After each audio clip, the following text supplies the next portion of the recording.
Olá, gente, boa tarde. Na aula de hoje a gente vai reforçar mais um pouquinho a resolução de alguns exercícios, fazer para vocês, para que vocês tenham mais facilidade em resolver a prova de vocês, tá ok? Vamos falar mais um pouco de notação científica.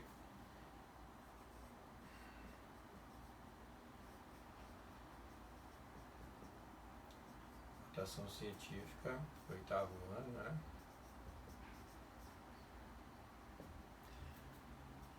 Matemática.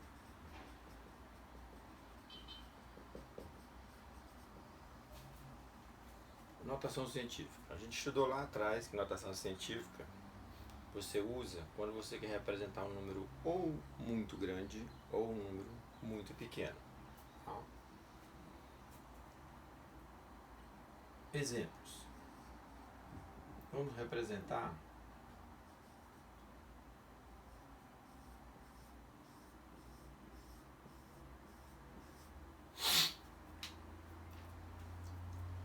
$1 bilhão e 500 milhões. Para representar isso em notação científica, você tem que lembrar que todo número inteiro, após o último número, tem uma vírgula. A gente só coloca a vírgula se tiver números decimais para colocar. Quando não tem, a gente fica subentendido que tem essa vírgula. Ora, para fazer a notação científica, essa vírgula tem que se deslocar até que o número formado, por exemplo, aqui ó, 15, fique entre 1 e 10. Então olha lá, não pode ser menor que 10 e maior que 1. Então se eu colocar a vírgula aqui, esse número fica 1,5. Então a notação científica vai ser 1,5, 1 maior que 1 e menor que 10, vezes 10. Essa é a notação científica. E o expoente do 10 vai ser a quantidade de casas decimais que essa vírgula avançou. 1, 2, 3, 4, 5, 6, 7, 8, 9. Conta inclusive com o 5. Olha lá, notação científica. Em vez de eu representar 1 bilhão e 500 milhões assim, eu represento assim, 1,5 vezes 10 a nona. Eu falei para vocês que também poderia ser um número muito pequeno. Então, por exemplo, aqui eu vou chamar de exemplo 1, chamar um exemplo 2. 0,0000000.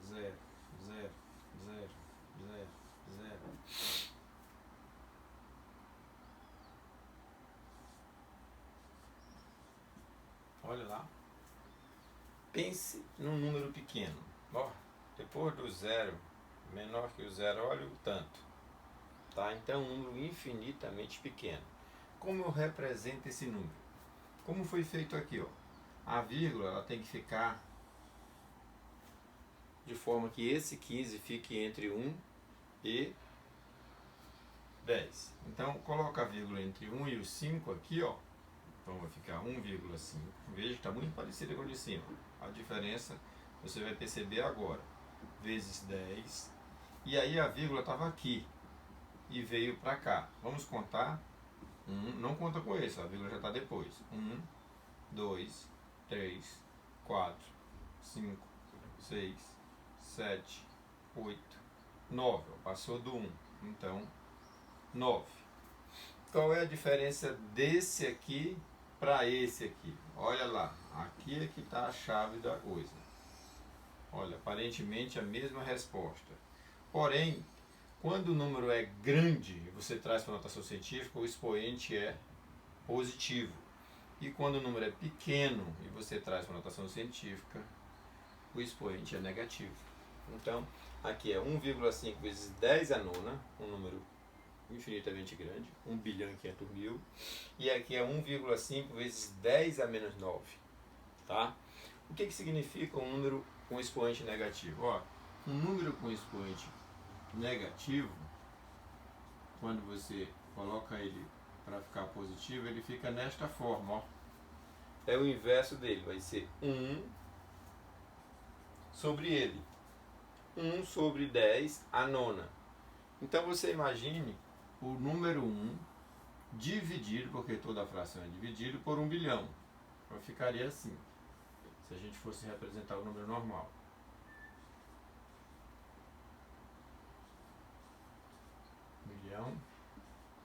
1.090.000. 1 bilhão. Ok? Então, você pega o número 1 e divide por 1 bilhão. Vamos falar um exemplo comum pra gente. Vamos pegar um pão careca, pãozinho francês, vocês lancham à tarde, e dividir por 1 bilhão de pessoas. Que tamanho é esse pedaço? Infinitamente pequeno. Não dá nem para imaginar o tamanho desse pedaço, tá? Então, por isso que o expoente é negativo, para representar que ele é bem pequeno. Esse número aqui vai dividir por esse. Aqui eu coloquei o 1, mas se eu tivesse colocado tudo isso aqui, seria 1,5 sobre 10 a nona, tá? Tudo bem? Então, notação científica, ou o expoente vai ser par, positivo, ou o expoente vai ser negativo. Se o número for inteiro, grande, positivo. Se o número for decimal, expoente negativo. Tranquilo, gente, para notação científica? Eu acredito que aí qualquer coisa que aparecer para vocês em prova de notação científica, vocês vão saber. Um detalhe principal é você saber que o número ele não pode ser menor que 1 e nem maior que 10. Tem que ser sempre menor que 10. Então, menor que 10, não pode ser nem um 10, viu, gente? Porque se fosse o 10, ele aumentava uma casa ali.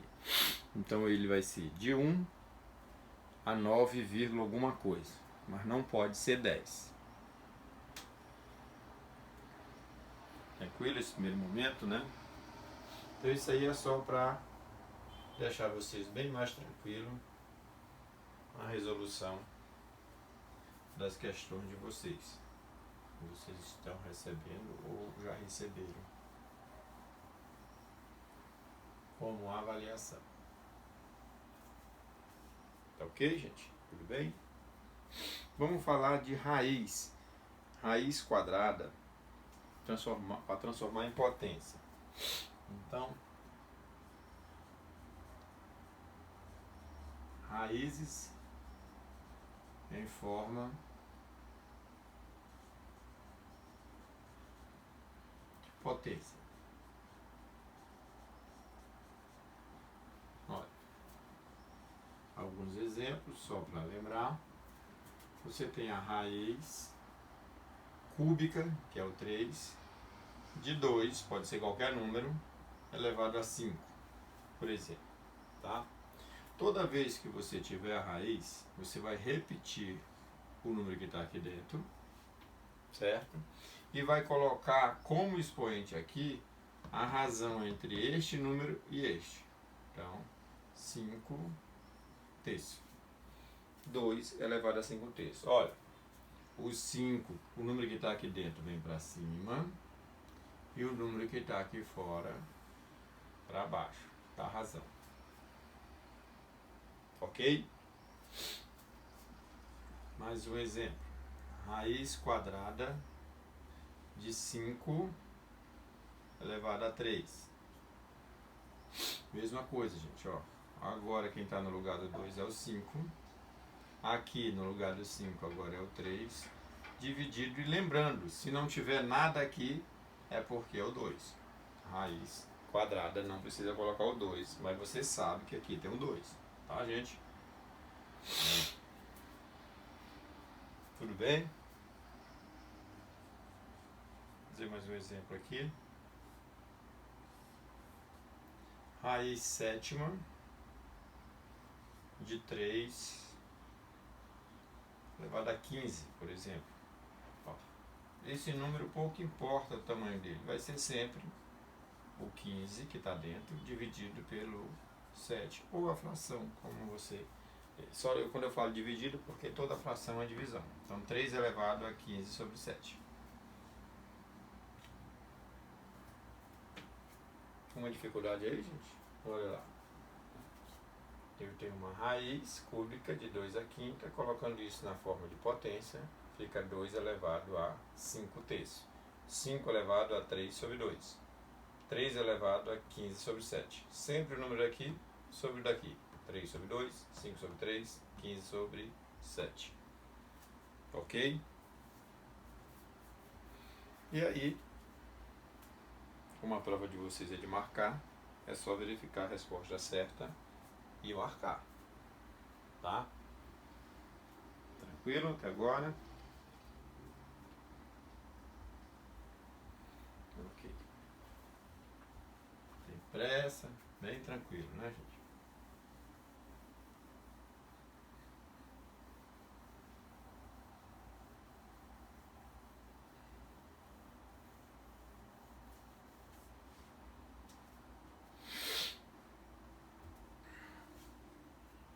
Propriedade de potência, tá?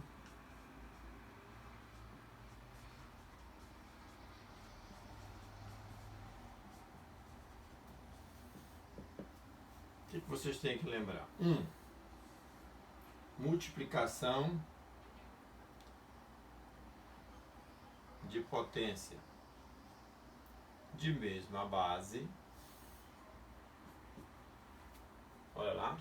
Multiplicação de potência de mesma base. Aqui é a base, ó, sempre 2. Conserva a base e soma os expoentes. 3 mais 4, 7. Só que 7 mais menos 2 vai ficar 7 menos 2, 5. Vai ficar assim, ó. 3 mais 4 menos 2. Que infelizmente esse aqui fica menos porque o sinal dele é menos. 7 menos 2, 5. Ok. A 2. Você pode ter também divisão de potência de mesma base. Na divisão, você conserva a base e subtrai os expoentes. 7 menos 4, 3. 7 menos 4, 3. Ok? Mas, vou trazer mais um exemplo da 2 aqui, que ele pode vir essas armadilhas. 3 elevado a 7 dividido por 3 elevado a menos 2. Olha, a regra diz que conserva a base e subtrai. Então ficaria 3 elevado a 7 menos o menos 2. Porque é menos o menos 2. Só que menos com menos é mais. Então cuidado com isso. Aqui vai somar. Vai dar 9. Olha, aqui normal. 7 menos 4, 3. Só que aqui 7 menos o menos 2, ó, vai ficar 7 mais 2, 9. Tá? É a mesma pegadinha daqui, ó. 3 mais 4, 7. Mas não soma com o menos 2, porque o menos 2 é negativo. Então 3 mais 4, 7, menos 2, 5. Tá? Divisão. E olha lá a potência de potência. 5 elevado ao quadrado elevado novamente a 7. Tá, gente? Potência de potência. A regra é conservar a base e multiplicar os expoentes. 2 vezes 7, 14. Aí na multiplicação não tem erro, né? Se tiver menos, um menos vai ficar mais com menos, vai dar menos. Se os dois for negativo, fica mais. Por exemplo, 3 elevado a menos 3 elevado a 2. Você consegue. Acho que aqui não aparece na imagem de vocês aí. O quadro não pega aqui. Vou colocar aqui. Outro exemplo. 3 elevado a menos 2 elevado a 3. Olha, você conserva o 3. Menos 2 vezes 3. Menos 6. Faz a multiplicação normal. Ok? Então, o que eu queria que vocês soubessem essa propriedade aí, para você resolver aplicar essa propriedade em qualquer momento. Lembrando que fração, toda fração é divisão, tá? Vou colocar um exemplo para vocês aqui, já aplicando a propriedade.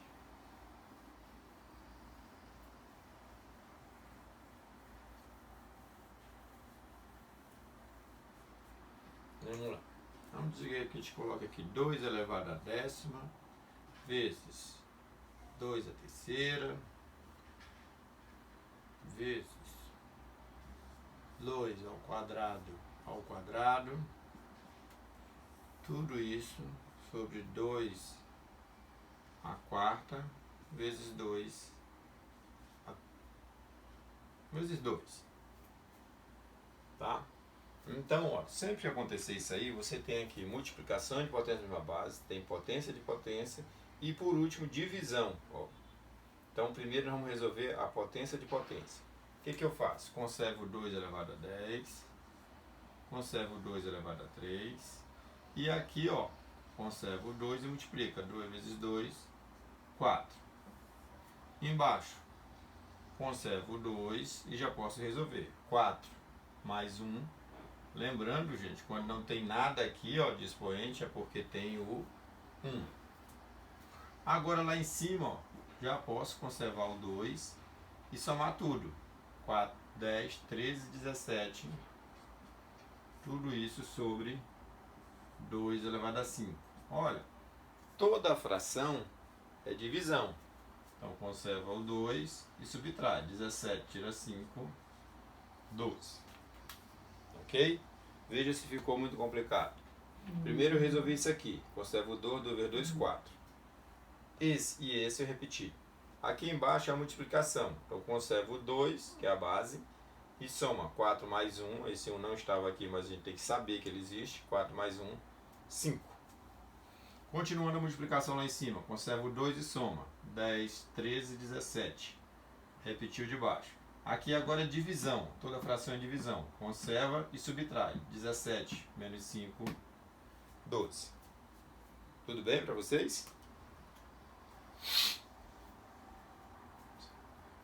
Essa questão aí, eu vejo que ela envolve já as 3 propriedades que eu coloquei para vocês agora.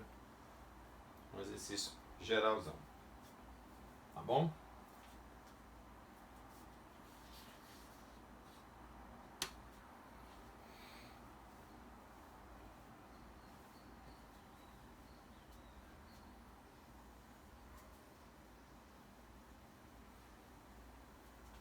E para complementar os assuntos que a gente já viu em várias aulas,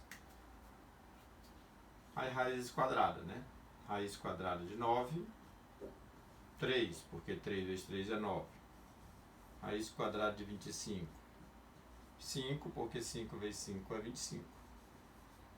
Raiz quadrada de 81, 9, porque 9 vezes 9 é 81.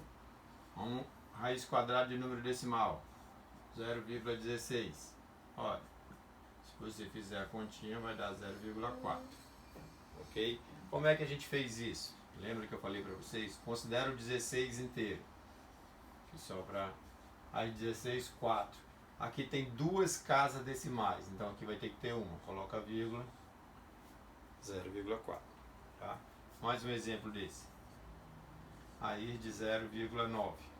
Olha lá. Considerando 9 inteiro, a raiz de 9 é 3. Aqui tem 2 casas, aqui tem que ter uma. Tudo bem? Então, posso pedir para vocês a raiz quadrada de 36 por 100. Normal, gente. Raiz de 36, 6. Raiz de 100, 10. Ok? Tudo bem? Então, eu espero que vocês tenham uma facilidade em resolver a avaliação de vocês. Na nossa próxima aula, a gente já retoma aquele último assunto que a gente parou.